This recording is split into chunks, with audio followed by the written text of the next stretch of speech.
नमस्कार मित्रांनो, मी मिलिंद जाधव TV10.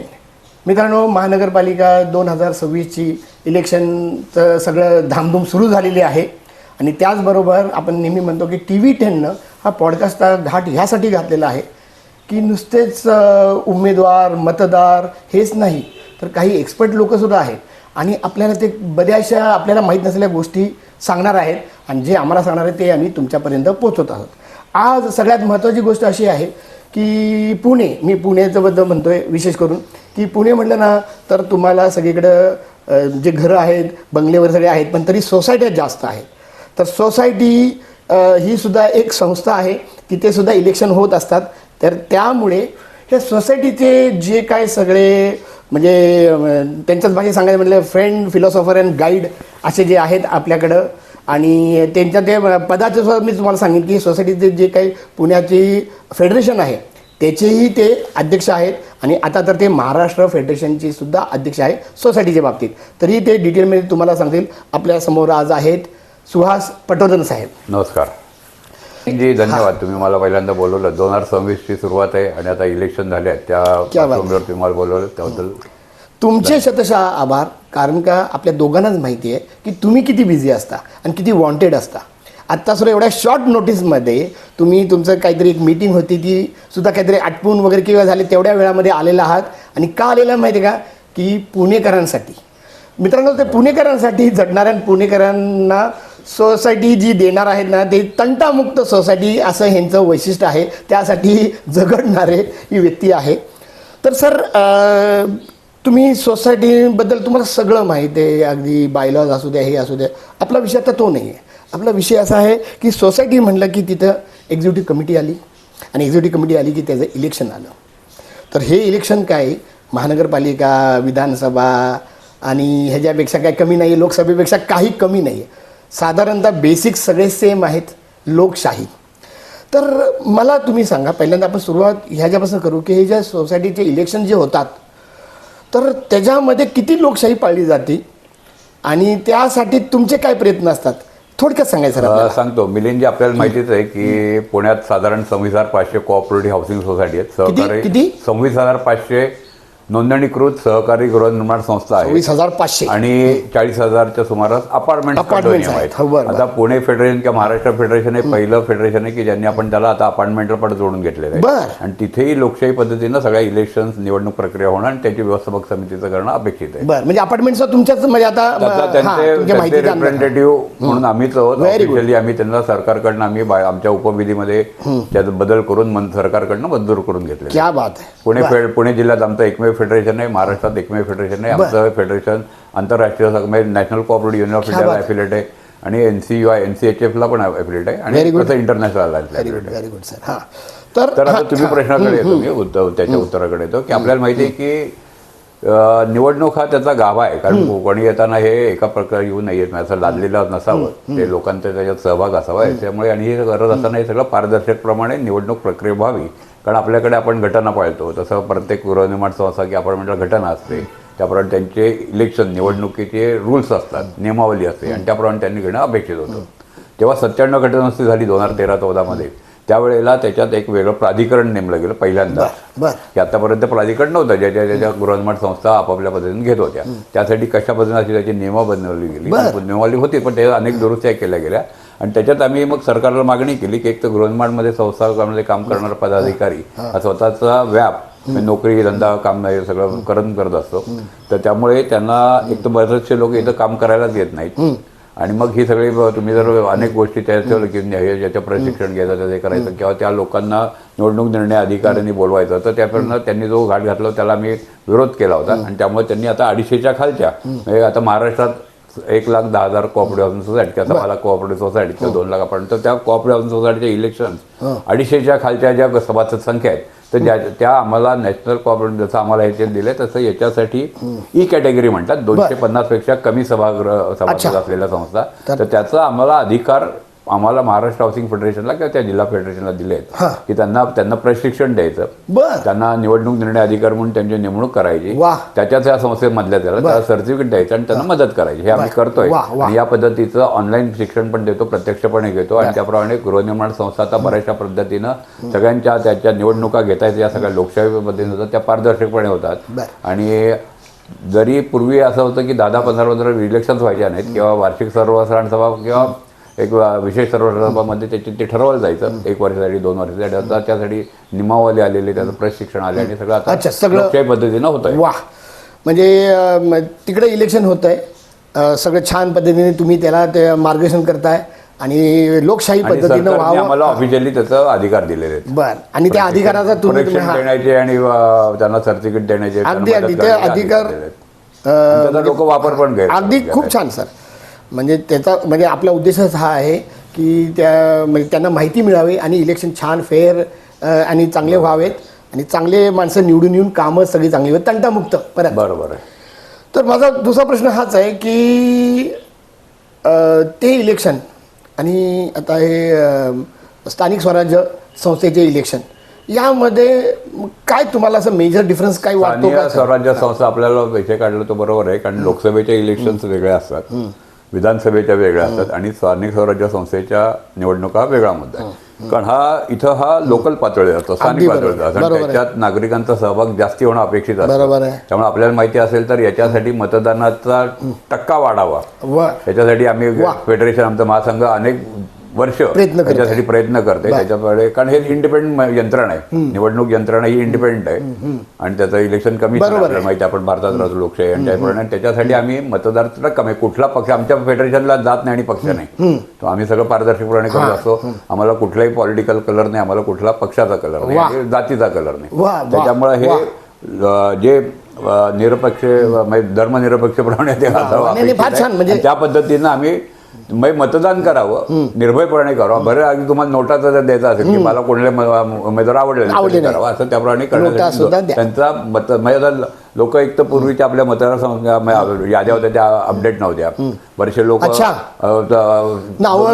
पूर्वी तर 2-2 ठिकाणी मतदान करायचे. अरे बापरे. आता आपण पुणे जिल्ह्यातलं बोलतोय, पुण्यात आता माझं मुळशीला पण माझं फार्म हाऊस नाही, कोऑपरेटिव्ह हाऊसिंग सोसायटी तशीच आमची निसर्ग कृषी वृक्ष लागवड बरोबर आहे. आणि मुळशी किंवा कुठल्याही तालुक्यात आणि याच्यात पुण्यात राहणारे लोक तिथे जाऊन पण पूर्वी करायचे, जेव्हा तोपर्यंत येत नव्हतं.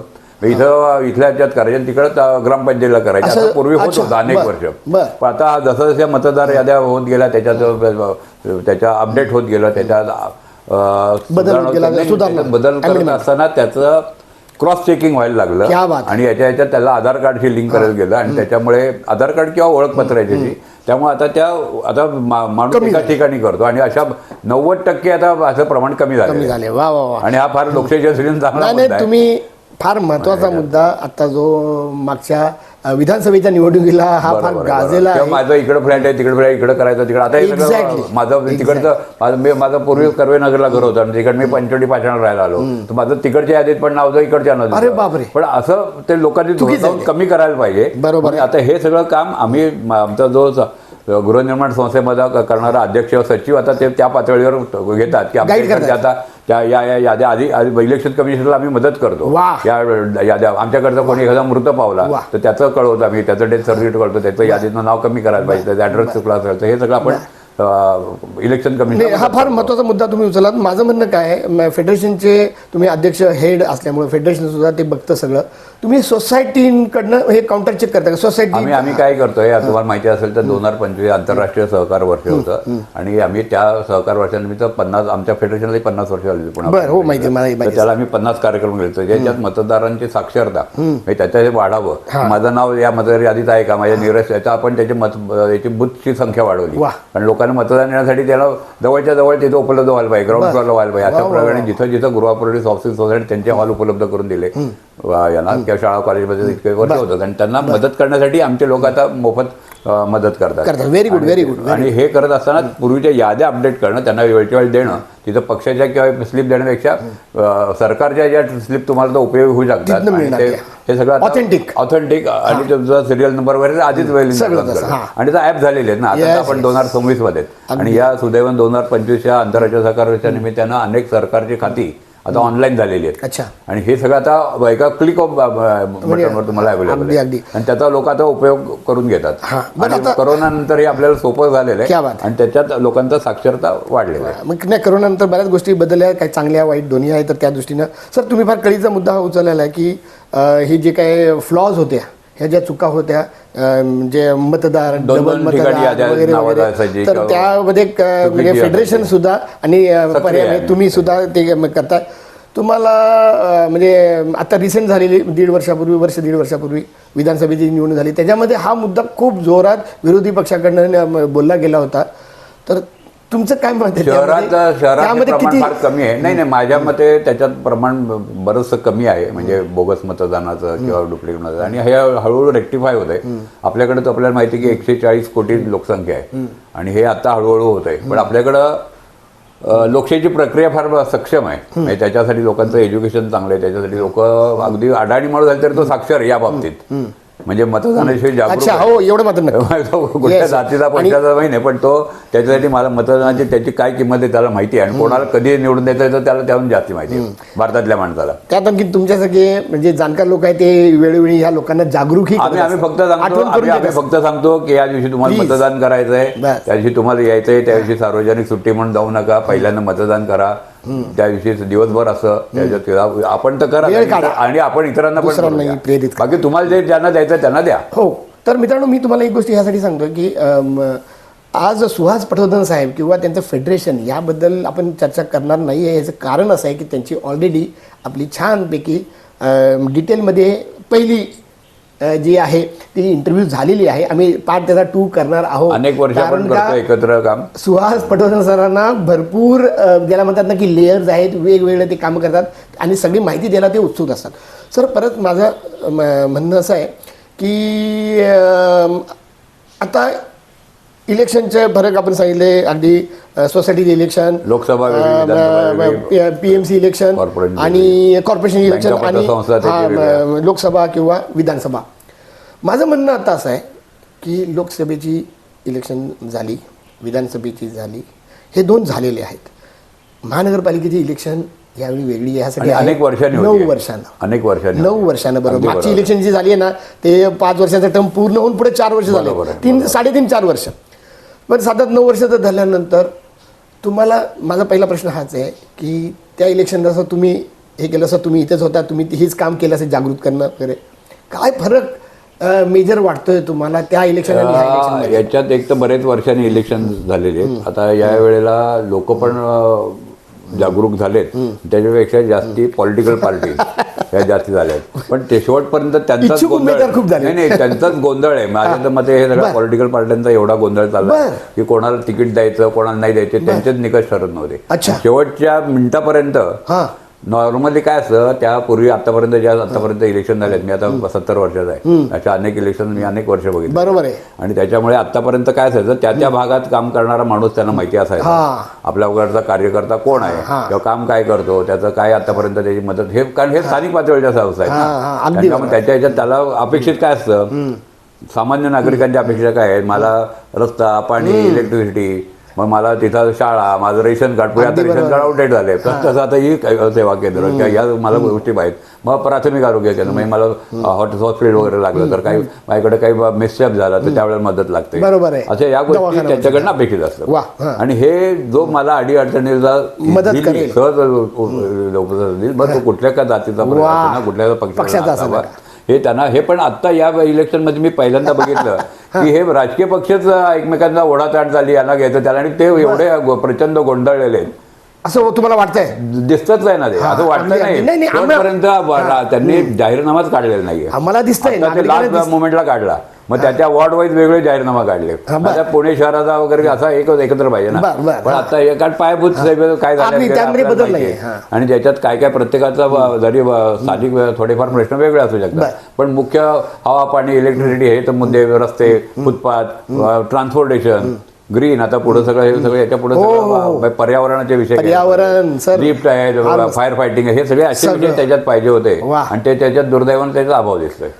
सर आजची तुमचं जे पॉडकास्ट आहे त्याचं महत्त्व हेच आहे की जे इलेक्शन करणाऱ्यांना त्यातले म्हणजे सोसायटी किती आहेत आणि यू नो देअर प्रॉब्लेम्स. नाही, हे सुदैवानं दुर्दैवानं सगळ्या पॉलिटिकल पार्टीमधले सगळे लोक कुठल्या तरी संस्थेमध्येच राहतात किंवा आणि अपार्टमध्ये राहतात, त्यामुळे त्यांना ते माहिती आहे. पण त्यांचं निवडणुकीचं राजकारण वेगळं असतं. आता मी अनेक इलेक्शन बघितलेले आहेत, अनेक संस्था मी स्थापन पण केल्यात, चालवतो पण, त्यामुळे त्यातलं राजकारण वेगळं असतं, त्यातले वेगवेगळे हे वेगळं असतात. त्यामुळे आपण त्याच्याविषयी बोलूया नको, आपला विषय नाही. पण आपण नागरिकांना सांगू की तुम्हाला जो इझिली अवेलेबल आहे त्याविषयी मतदानात जा, तुमचे जे मुद्दे आहेत ते ठासून मांडा आणि जो इलेक्शनला तुम्हाला असं वाटतंय तो त्या जो आपल्याला या पद्धतीचे माझा अजेंडा आहे, मला या पद्धतीची अपेक्षा आहे आणि तो जर करेल त्यांना मत द्या.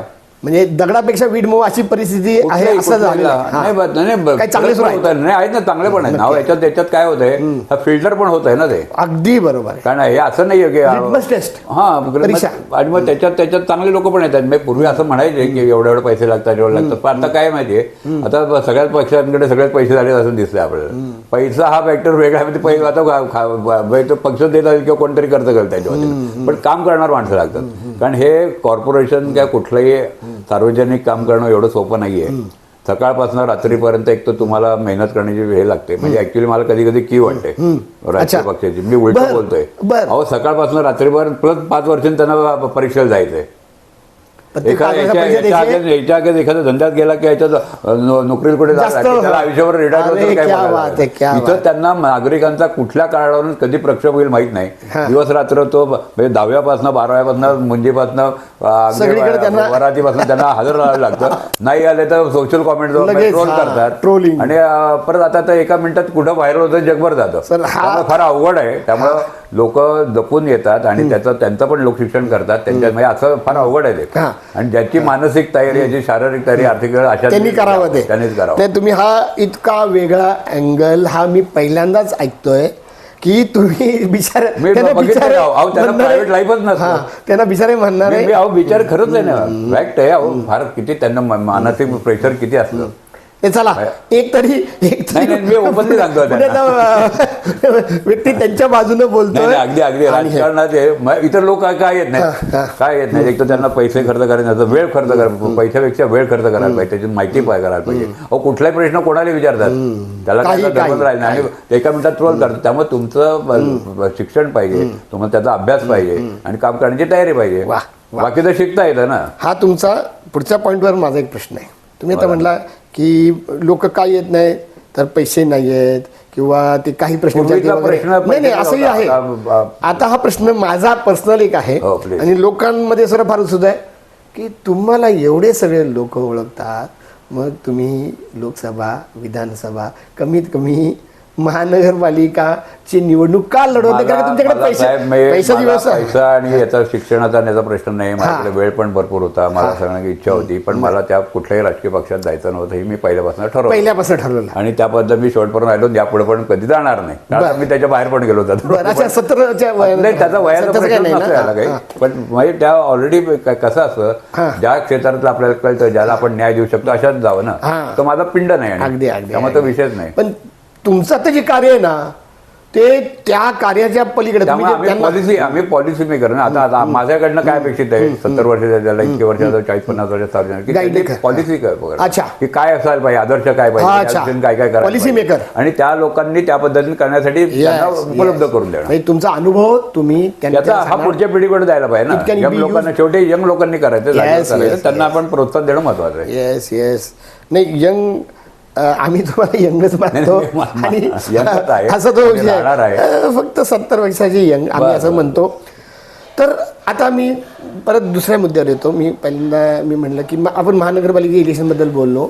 मला काय म्हणायचं माहिती आहे का की ह्या वेळच्या या तिन्ही आता बघा, ह्याच्या अगोदरच्या लोकसभाची, विधानसभेची, ह्या जे इलेक्शन झाल्यानंतर आणि महाराष्ट्रामध्ये म्हणजे मला थोडक्यात असं म्हणायचं आहे की 2019ची विधानसभा झाल्यानंतर आणि ही निवडणूक ह्याच्यामध्ये आम्हाला नागरिकांचे प्रचंड तफावत आहे. तुम्हाला काय बेसिकली जाणवत बेसिकली यावेळेच्या पातळी लोक फार सोडून वागतात एकमेकांवर. आरोप नैतिकता पातळी आरोप प्रत्यारोप ज्या पद्धतीने होत आतापर्यंत कधी झालेलं नव्हतं. बरोबर आहे. आणि हे सोशल मीडिया याच्यामुळे तर एका मिनिटात सगळीकडे जगायला कळतं. मी इकडे बोललो उद्या तिकडे बोलला चालत नाही. त्याच्यामुळे त्याच्यात कन्सिस्टन्सी पाहिजे.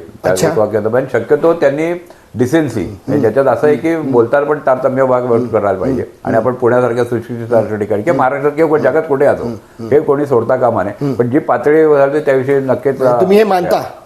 कारण काय सर माहिती काय, आणि त्याला कुठलाही पक्ष अपवाद नाही. बर हे म्हणजे छान नाव घ्यायला नको. सगळे पक्ष सारखे सगळेच या बाबतीत. मग आता तुम्ही म्हटलं त्याप्रमाणे मी आता म्हणेन की विशेष करून परत पुण्यावर येतो मी. आपल्याला पुण्यावर जास्त बोलायचं आणि थोडं हे करायचं की पुण्यामध्ये मात्र पुण्यासाठी एका पक्षाचा अनुभव आता नाही आहे. मी मुद्दाम त्या पक्षाचं उलटा नाव घेतोय. तुम्हाला त्याचा काय अनुभव आहे का? आप पक्ष, आम आदमी पार्टी पुणे महानगरपालिका पहिल्यांदा लढवते. नाही, पहिल्यांदा लढवत नाहीये. नाही माझ्या सांगण्याप्रमाणे मी तर जेव्हा दिल्लीला जेव्हा सुरुवात केली होती त्यावेळी पुण्यात एक पूर्वी लढवले एका दुसरे असतील ते कुंभार सर वगैरे ते असतील. पण सर आता कसं माहितीये का प्रोफेशनली म्हणजे ते म्हणतात ना व्यवस्थित सिस्टमॅटिक कडनं ऍक्च्युली अपेक्षा फार होत्या. अच्छा म्हणजे एकेकाळी जेव्हा दिल्लीला केजरीवाल किंवा जेव्हा आंदोलन जेव्हा झालं यांचं दिल्ली अण्णा हजारेंचं आंदोलन महाराष्ट्राकडनं अपेक्षा फार होत्या. त्याप्रमाणे आपसाठी पुण्यात मुंबईतही भरपूर प्रयत्न झाले. पण दुर्दैवानं आपापसातल्या भांडणामुळे की तिकडचा भ्रमनिराश झाल्यामुळे बरोबर आहे केजरीवाल सरकारकडनं ज्या अपेक्षा होत्या प्रत्यक्ष जे झालं त्याच्यामुळे बऱ्याच गोष्टी झाल्या. आणि मग त्याच्यामुळे आता ते लोक हे करतात. पण इथं पक्ष स्थानिक पातळीवर ऍक्च्युली कॉर्पोरेटच्या याच्यात पक्षाने याचा काही संबंधच नसतो. काम करणारा कार्यकर्ता महत्वाचा असतो. त्यामुळे तो कुठल्या पक्षाचा आहे आणि हे आपण लढत असेल हे लढत नाही. कुठल्या पक्षाचा कार्यकर्ता आहे त्यापेक्षा तो माणूस कोण आहे आणि तो त्या ह्याच्यासाठी वेळ देऊ शकतो की हा मुद्दा महत्वाचा आहे. फार छान सांगितलं. आणि म्हणजे पक्षाचं मी नाव यासाठी घेतलं की ते स्वतः म्हणजे आम आदमी म्हणतात आणि हे इलेक्शन खऱ्या अर्थाने आम आदमीसाठी आहे. बऱ्याच वेळा मी म्हणतो डायरेक्टली संबंध आहे म्हणून मी बरोबर. तर सर आता मला माहिती आहे की तुम्ही अशी व्यक्ती आहे की कुणाला नावं ठेवायला टाळता. पण मी आता ते म्हणतो की राष्ट्रीय पातळीवर लोकसभेत मी असं म्हणतो पण ज्याचा महाराष्ट्राशी संबंध आहे असं तुम्हाला आवडणारे एक किंवा दोन व्यक्ती म्हणजे मी हे विचारतो की कोण चांगलं नाही म्हटलं तर परत ते प्रश्न येईल. तर एखादा असेल आणि किंवा असे म्हणून आपण दगडापेक्षा वीट मू तुमच्या ह्याच्यामध्ये सांगा असं तुम्हाला वाटलं तर तुम्ही काही उल्लेख करू शकता ज्याचा म्हणजे लोकांना बरं वाटलं म्हणजे असं तेही आहे. नाही मी शक्यतो नाव घेणं टाळतो. त्यामुळे मला याच्यावर काही आवश्यक आणि सगळे लोक ज्या राष्ट्रीय पातळीवर काम करता याच्यावर तुमच्याकडे काहीतरी नेतृत्व गुण असेल तुम्ही तिथे जाऊ शकत. बरं मी आता डायरेक्टली मधलं विधानसभा किंवा राज्याच्या मध्ये टाळतो आणि महानगरपालिकेमध्ये ह्याची गरज आहे म्हणून मी तुम्हाला विचारतो. सगळ्यात मी आता नाव घेतो. मी असं म्हणतो की आत्ताचे म्हणजे एका अर्थाने पुण्याचे म्हणजे पालकमंत्री सोडून दुसरे जे आहेत समजा खासदार केंद्रीय मंत्री मुरली मोहोळ मी तुम्हाला का हा प्रश्न विचारतोय कारण की तुमच्याशी संबंध येतो. सहकारचे सुद्धा ते त्यांच्याकडे केंद्रीय राज्यमंत्री केंद्रीय राज्यमंत्री सहकारातले तर ते मग त्यांचा अनुभव कसा आहे आणि एकंदर मी तुमच्या क्षेत्रामधलं मी म्हणतोय त्यांचा इतर कॉन्ट्रोवर्सी सोडून द्या. पण सहकारमध्ये पूर्वी त्यांनी प्रामाणिकपणे जेव्हा सांगितलं होतं की जेव्हा पहिल्यांदा आता महापौर झाल्यानंतर पहिल्यांदाच एकदम ते खासदार झाले आणि केंद्र सरकारने त्यांच्याकडे दोन मोठ्या जबाबदाऱ्या दिल्या. अमित शहानी जेव्हा केंद्रीय सहकार खातं काढलं तेव्हा त्यांचं राज्यमंत्री पद देणं हे फार महत्वाचं आहे. त्याबरोबर एव्हिएशन मिनिस्टर म्हणजे एखाद्या माणसाला पूर्वीचा मंत्रिपदाचा अनुभव आमदारच नाहीये तो कधी मंत्रीच काम केलं नाही आणि त्याला केंद्रीय मंत्री करणं त्याच्यामध्ये लोकसभेचा डायरेक्ट त्यांचा त्यांनी ते पिकअप केलं. क्या बात आहे. यांच्या बाबतीत अण्णांच्या बाबतीत एक आहे की त्यांनी माणसं भरपूर जोडलेली. बाकी त्यांच्याविषयी कॉन्ट्रोवर्शियल मी काही बोलत नाही पुणेकरांचं त्यांनी भरपूर त्या पद्धतीने केलेलं आहे. तसं दुसरे पण पाहतो तुम्ही अण्णांचा विषय घेतला तर दादांचा घ्या. दादाही अभ्यास करून येतात. चंद्रकांत दादा असू दे रोहित दादा असू दे आम्ही एमसीए मध्ये असल्यामुळे रोहित दादा पवार दादा पण असेल. नाही मी घ्यायला मला नाव घ्यायला कारण नाही. काम करणारे हे काम करून अभ्यास करून माणसं येतात भरपूर आहे. चंद्रकांत दादा सुद्धा नाही तर राजकारणात टिकत नाहीत माणसं. त्यामुळे अभ्यास करणं आवश्यक आहे. त्याचप्रमाणे ते लोक सुदैवानं त्या बाबतीत पुण्यात चांगलं नेतृत्व आहे. म्हणजे दादा अण्णा आणि मामा सगळे नाही पक्षातले चांगले मी त्याच्यात. तुम्हाला मुद्दाम का विचारलं तुमच्या विभागाची तुमच्या क्षेत्राची माझ्या संबंध संबंध होता ना. असल्यामुळे त्याचा तो अनुभव आपल्याला बरोबर आहे तुम्ही आणि म्हणता आम्हाला ते- हां. सुदैवानं अण्णांकडे जायला केव्हाही हक्काने आम्ही जाऊ अगदी. शकतो. त्यांना म्हणजे महाराष्ट्रातले प्रश्न होते किंवा केंद्रातले प्रश्न होते आम्ही केव्हाही जातो ते तेव्हा जेव्हा अवेलेबल असतात बरं. किंवा त्यासाठी मुद्दाम वेळ काढून देतात ते बरं. सहकार्य याच्यासाठी बरं वैयक्तिक तर ठीक आहे म्हणजे माझा उद्देश तोच होता की म्हणजे चांगलं आहे ते चांगलं आपल्याला पुढे ठेवायचं आहे. बरोबर आहे. जर अगदी प्रत्येक वेळी निगेटिव्ह आपल्याला बोलायचं नाही आपल्या पॉडकास्टमध्ये नाही, ते काय उद्देश नाही आहे करायचं? आणि आता तुमच्याकडनं आम्हाला माहिती आहे. आता त्या संदर्भातलं एक आणखीन वेगळं आहे ज्याच्याशी नावाशी काही संबंध नाही पण एक फार मोठी कंपॅरिझनमध्ये झाली होती की दोन दाढीवाले आणि त्यांच्याबरोबर खूप साम्य आहे. खासदार केंद्रीय मंत्री मी म्हणतोय ते आत्ताच ज्यांचं निधन झालं ते सुरेश कलमाडी.